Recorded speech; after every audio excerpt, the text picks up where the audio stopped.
Hello, in this video I'm going to show you how to deploy MindsDB on your local machine.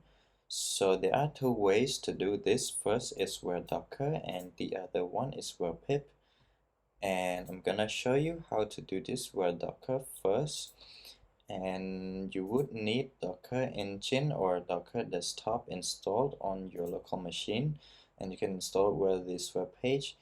And after you install, you would need it up and running. And after it is up, you can use this command to run the container. And now I will use this command.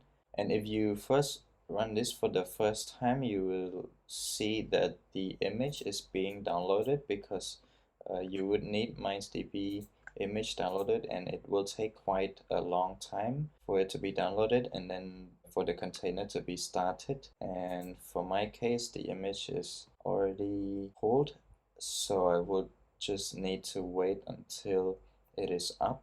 And after it is fully up and running, you can go to localhost and to port 47334, and you will see the MindsDB.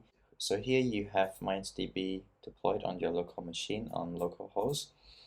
And now I will remove the container. So next is to do this for pip, and first you would need Python 3.7 or up, and I think this will change over time, and you should look at the documentations of the MindsDB page to keep updated. And after you have Python, you would need pip as this version shown.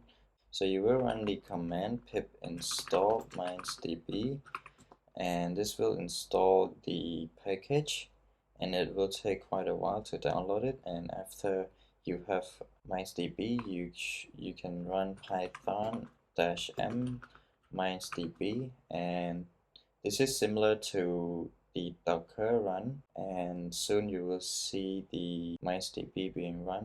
And now we will wait until it starts.